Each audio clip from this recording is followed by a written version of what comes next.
Transit. How you guys feeling this morning? Man, I am so pumped to be with you this morning. My name is Andy. I am on staff with Transit. I have the awesome privilege of hanging out with you guys week in and week out. But today is a special day because we are back in the attic. So on the count of three, we're going to all take a collective right? Because we are home. We are back where we belong. All right, on the count of three, ready? 1, 2, 3. I like this one up front. So pumped to be with you, seriously, though, because we have had a crazy, crazy year. It has been filled with pressure. It has been filled with stress. Some of you guys have been displaced from your families. Maybe you haven't been able to see your grandparents. Some of you haven't been able to see your friends because you are still continuing with online education. Some of you guys haven't been able to do the things that you love to do, i.e. going to the movies, going to a Braves game, or anything else that involves large crowds, right? I love it, but I miss it. And we've kind of had that stressful, pressure-filled year. Each and every one of us can agree that we all face stress and pressure. And my good friend Dave Sewell talked about this last week. So I kind of want to see what happens at the end of some of these videos. You guys want to check them out?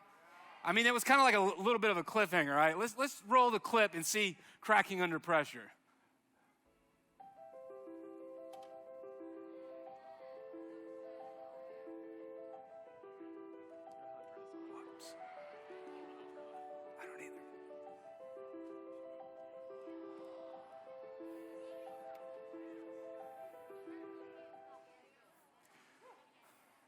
My favorite one was the cookie, right? He has like a cookie in his mouth. Yeah, that was amazing, like smashing milk. Do you guys realize that guy got paid to do that?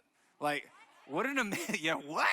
That would be an amazing job, right? Just breaking stuff constantly, cracking under pressure.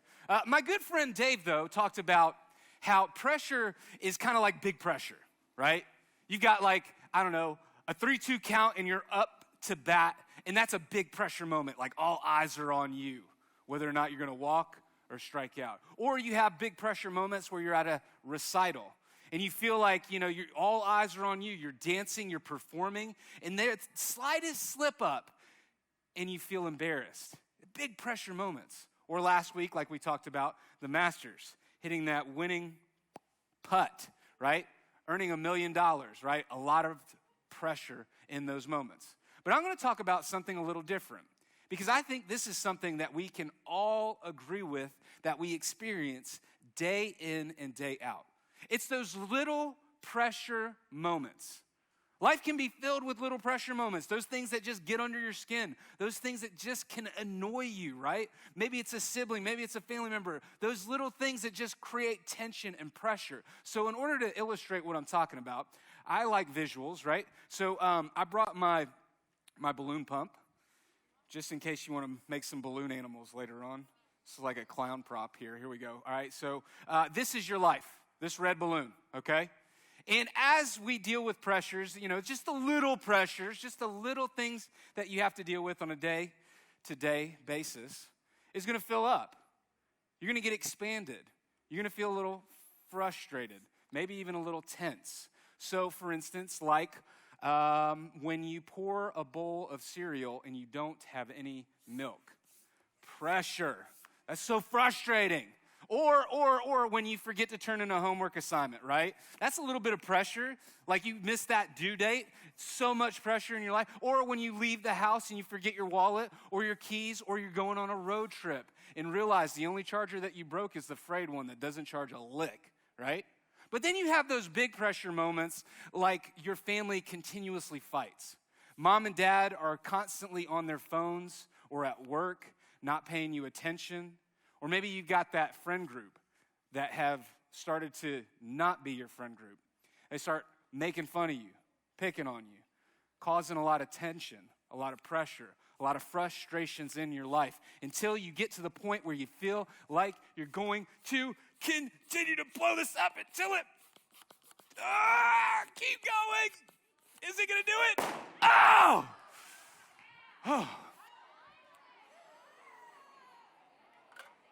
I'm a little winded. until you feel like you're going to pop. It's all those little pressures that add up. And over time, when big pressure happens, you feel like you're gonna crack, you're gonna pop, or you feel a little depressed and frustrated with life.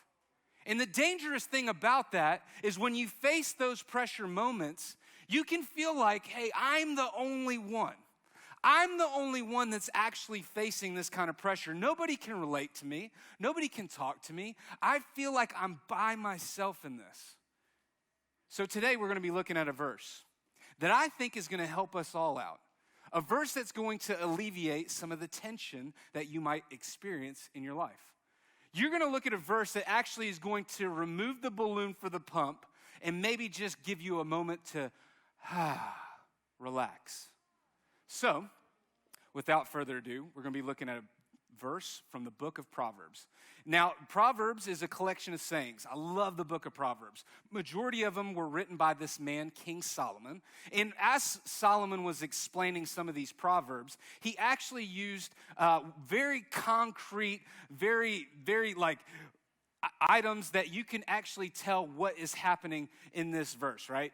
So for instance, like I look at concepts like love or kindness or humility. Those are like very difficult, abstract ideas. Well, Solomon takes what's abstract and gives very concrete ideas to illustrate it, okay? So, for example, Solomon, he's hanging out, doing king stuff, probably sitting on like an ivory bed, probably sipping out of one of those chalices. I don't know what kings do, right? And he's peeking over the wall of his kingdom, observing his workers. And some of these workers are over there, they're banging on stuff, right? Because they're workers. That's what workers do. They're like banging on stuff, right? One of them has a hammer, and he's just banging on things.